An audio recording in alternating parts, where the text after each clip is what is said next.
오늘도 우리 사는 이야기 찾아주셔서 감사합니다. 사연자분이 보내주신 이야기 시작해볼게요. 속아서 산 7년. 너무 억울한 그 세월을 돌이킬 순 없겠지만 이제는 다시 반복하지 않으려 합니다. 정말 미친놈을 만나 제 모든 걸 바쳤던 시간이 너무나 억울하고 열받습니다. 남편이었던 그놈과 저는 제가 빵집에서 알바하던 시절에 만났습니다.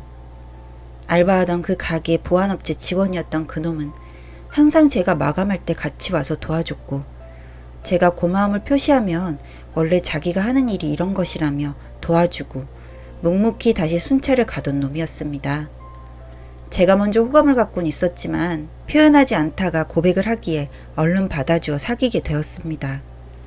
사귀고 나서 얼마 되지 않아 서로의 실수와 성에 관한 무지로 혼전 임신을 하게 되었습니다.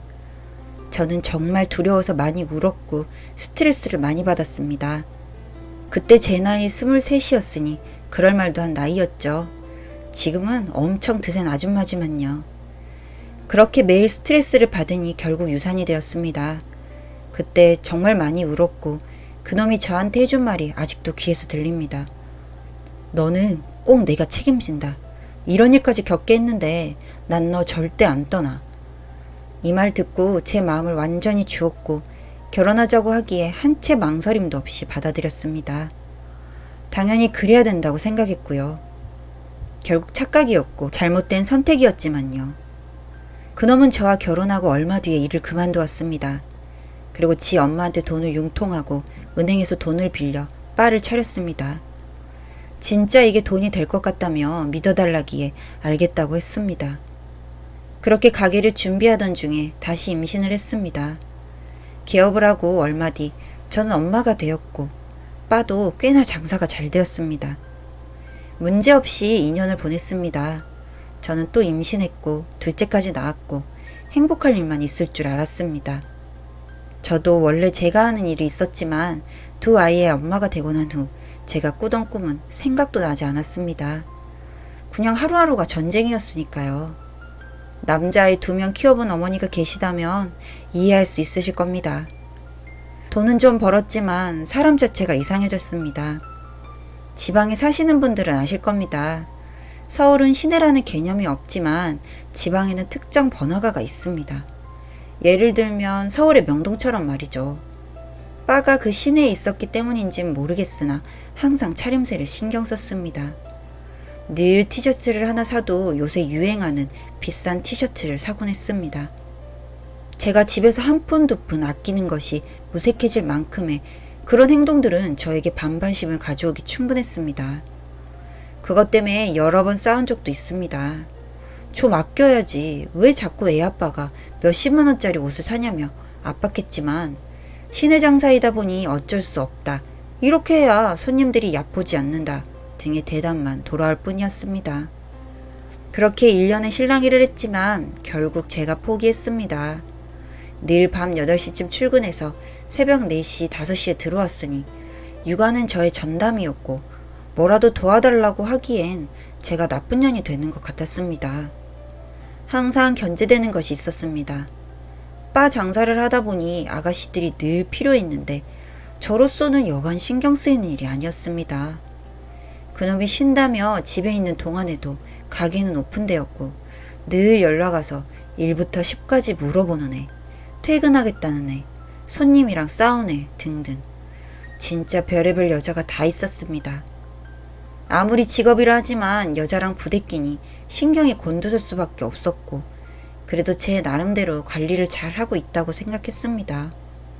메신저 프로필은 늘 제 사진이었고 애들 사진으로 도배가 돼 있었으니까요. 그것만 해도 어느 정도 헛짓이 예방된다는 건 잘 알고 있었으니까요.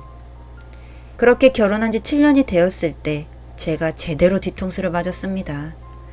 초등학교 친구들을 다시 만났다며 단체 채팅을 하며 늘 즐거워했는데 그 중에는 질이 안 좋은 친구들이 있어 늘 신경이 쓰였습니다. 평생 같이 한 친구들보다 더 가깝게 지내고 늘 만나 있고 늘 놀러가고 근데 전 그걸 몰랐었습니다. 그냥 저녁 7시, 8시면 집을 나섰기에 막연히 그냥 출근하는 줄만 알고 있었던 것입니다. 이것을 알게 된 계기는 이렇습니다. 그놈은 술을 그렇게 잘 먹진 못하는데 그날따라 완전히 만취가 되어 대리를 불러 집에 왔더군요. 지하 주차장에 있는데 아무리 불러도 일어나질 않는다며 대리기사한테 연락이 왔습니다. 전 너무 놀라서 내려갔고 대리비 주고 보낸 후에 빨리 데리고 올라가려고 애썼습니다. 그런데 워낙 거구고 완전 몸에 힘이 없는 상태로 축 늘어지니 도저히 제가 힘을 쓸 수 있는 방법이 없었습니다. 다행히 그날 친정엄마가 애들을 봐준다고 데려간 날이었기에 그냥 포기하고 저도 뒷좌석에 앉아 있었습니다. 숨 좀 고르고 다시 도전하려고요. 그렇게 앉아 있는데 자동차 바닥 매트 밑에 뭔가 불룩한 게 있게 꺼냈습니다. 폰이더군요. 그놈은 폰을 2개 쓰고 있었습니다.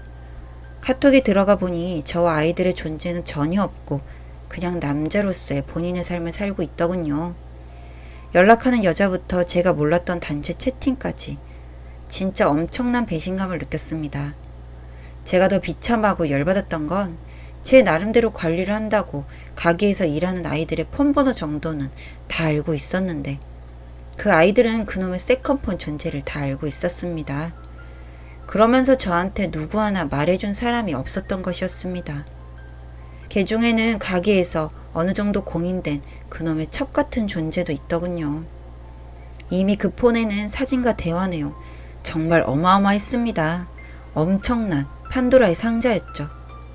너무 큰 배신감을 느꼈습니다. 그냥 열이 받는 게 아니라 정말 아주 오랜 기간 동안 날 이렇게 기만했다는 사실이 절 열받게 했습니다. 관계가 꽤나 지속되었더군요. 거의 그 가게에서는 사모님으로 통하는 듯 했습니다. 그 가게 여자뿐만 아니라 클럽을 얼마나 다녔는지 총각이라 속이고 아주 많은 여자들이랑 연락하고 잠도 잤더군요. 그걸 인증샷이라며 단톡방에 쳐 올리고요. 그리고 너무나 창피했습니다. 얼마나 저를 우습게 봤을까요? 일하는 직원들이 말이죠. 생각이 많았습니다. 뻗어있는 동안 뒷자리에서 정말 많은 생각을 했습니다. 어떻게 이놈 조져놓나 싶어서요. 간통죄도 없어진 마당에 소송 걸어 돈 몇 푼 뜯어내는 걸로는 제 성이 차지가 않았습니다. 일단 폰을 있던 자리에 두고 집으로 돌아갔습니다. 새벽녘이 되니 기어 들어오더군요. 모른 척 자는 연기를 했습니다.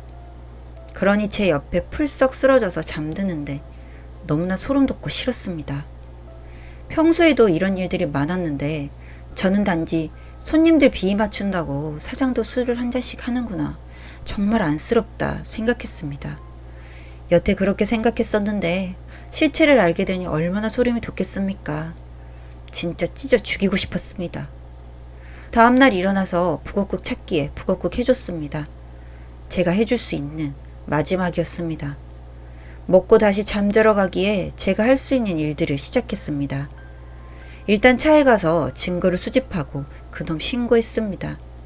벗고 있는 여자를 얼마나 많이 찍어놨던지 경찰도 놀라더군요. 한 사람이 한 것이 맞냐고요. 그리고 이혼 소송도 알아보니 저한테 엄청나게 유리하게 진행할 수 있다고 하기에 알겠다 했습니다. 그날 저녁에 또 아무렇지 않게 출근하며 아이들에게 뽀뽀하려고 하는데 저도 모르게 하지 말라고 소리 질렀습니다. 왜 그러냐고 의아해하길래 아무것도 아니야 하고 말았죠. 그러다 날벼락을 떨어뜨려 줬습니다. 이혼 소송에 몰카 촬영죄까지요.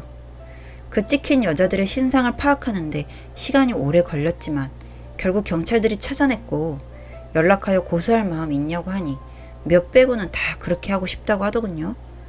한몫 챙기고 싶은 마음이었겠죠. 그러거나 말거나 상관없었습니다. 그놈은 줄 돈도 없으니 결국 영창에 갈 거니까요. 그렇게 조사받으러 불려가고 모든 걸 알게 된 그놈은 저한테 되려 성을 냈습니다. 무슨 대화도 없이 이렇게 사람을 매장시키냐고요. 진짜 오해라면서 난리를 치기에 도대체 뭐가 오해냐고 한번 설명해보라고 했더니 끝까지 거짓말을 하더군요. 폰에 저장되어 있던 사진들은 단톡방에서 다운받아 저장된 사진이라 본인은 관련 없다면서요. 그래서 제가 증거로 확보한 사진 보여주며 다리에 흉터가 넣는데 무슨 개소리야 하니 엄청 당황해서는 그것만 자기라고 변명을 했습니다. 진짜 뭐 이런 놈이 다 있나 싶었습니다. 제가 사람을 잘못 봐도 한참 잘못 봤던 것이었죠. 정말 진실되고 책임감 있는 사람이라 생각했는데 책임감 있는 것은 맞지만 지 성룡을 주체 못하는 인간이었던 겁니다. 어차피 그때 이미 경찰에 신고가 접수된 상태고 피해자에게 다 연락이 간 상태였기 때문에 제가 뭐 어떻게 할 수도 있는 상황도 아니었고 용서해줄 마음도 없었습니다. 시어머니였던 그 여자가 와서 남자가 바깥일 하면 잠깐 실수할 수도 있지 그것 가지고 애 신세를 망쳐놓으려 한다며 저를 파렴치한 년으로 취급했지만 별로 충격도 없었고 상처도 없었습니다. 네, 알겠고 어차피 자동으로 이혼되겠지만 이혼하겠습니다. 딱 한마디만 했습니다.